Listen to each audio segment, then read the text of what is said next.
Hello there. Finally got to the last two episodes and it got a lot better. It does feel like the series is now kind of complete, where at first I was kind of feeling a little iffy about how they were going to end this, and overall I feel like they had a vision and they executed it.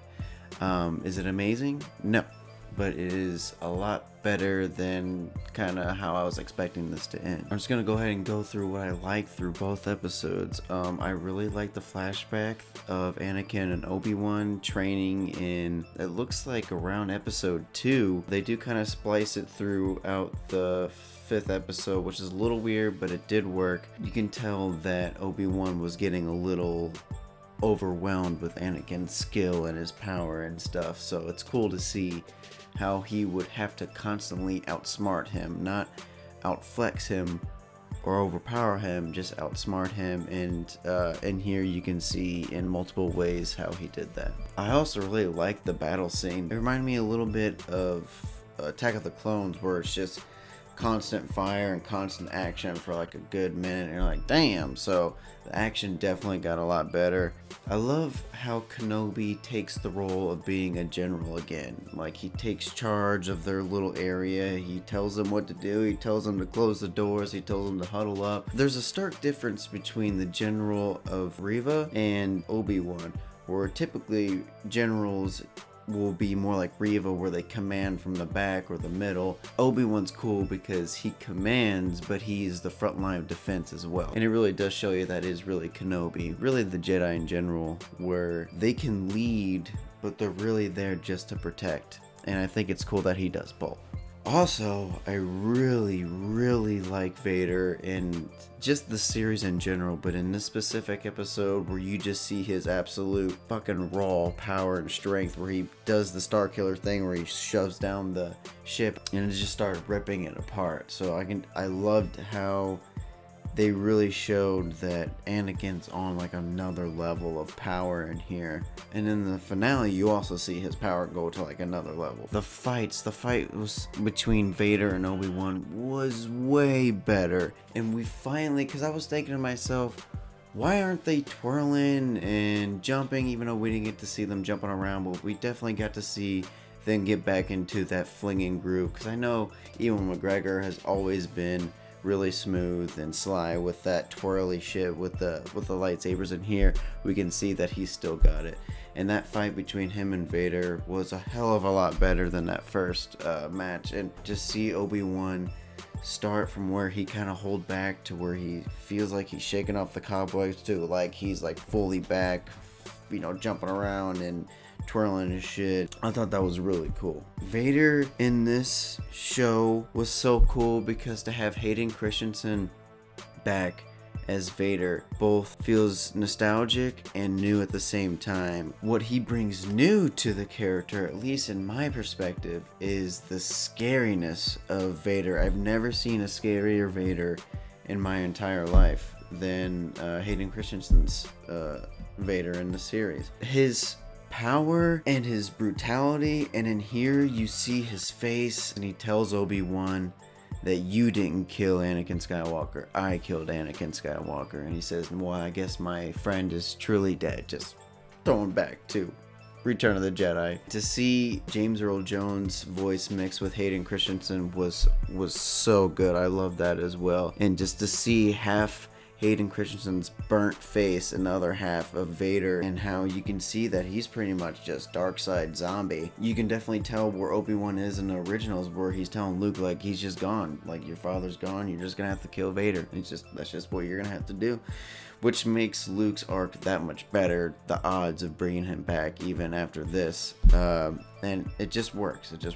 Also, what I liked was Obi-Wan's kind of closure with Leia. It's just, I don't know, I really liked Leia's introduction to Star Wars in general as a child, and I would love to see more of Leia, honestly. And this series also begs a good question of why exactly is Luke the chosen one? Because Leia has more experience, she's got the political power, she's got the armies, and she's definitely got the drive. So it does kind of beg the question of why exactly Luke was the chosen one in the first place. I guess because, no one would second guess a farmer in Tatooine. I don't know. Either way, I love Leia in this series, and I think they did a really good job on a lot of characters, Leia included. Now, with all that being said, I did have my problems with the show, obviously. Like, some of the continuity doesn't make too much sense. Like Obi-Wan meeting up with Vader so relatively quick after number 3, where it makes so much more sense in episode 4. It just feels a little weird to me, a little forced. I would have just had Obi-Wan kind of explore Tatooine and how hostile it was and how he had to protect Luke specifically. And I could have swore I saw a comic. Obi-Wan protects Owen from that giant Wookiee that was in Boba Fett. Would have been cool to see and would have made sense to see, but we didn't really get to explore that too much. We went straight into him trying to save Leia. Also, Kenobi cutting himself off from the Force seems like what Luke did in Last Jedi, where they both kind of quit on the Jedi, which doesn't really what I felt like after episode 3. After episode 3, Luke was supposed to be the new hope, but in here he does seem like he's just given up hope, just like Luke did in Last Jedi. And I didn't really, it didn't make too much sense to me. And the last one is the character motivation, specifically Reva. It didn't make too much sense to me because she's kind of a fierce Inquisitor. She's really wanting Kenobi for some reason. She kills a Grand Inquisitor so she can take his job, and now she works for Vader. And then it turns out she's not really after Kenobi, she's after Darth Vader. So she uses Obi-Wan Kenobi for bait, which didn't make sense because it seemed like she didn't even have that idea until Obi-Wan brought it up to her to give her shot. She took her shot, she failed, the Grand Inquisitor came back, he didn't die for some reason. So now she really wants a revenge on the Grand Inquisitor and Darth Vader, so she has to kill Luke. I don't know, some of that just doesn't make sense to me. And I kind of feel bad about this one because this actress is taking so much heat online, mainly by Ben Shapiro fanboys who can't stand when Disney makes a bad character who happens to be played by minorities, so therefore they have to be super racist, which is bullshit. They can't just hate a character because the character isn't that well written, which isn't the actor's fault.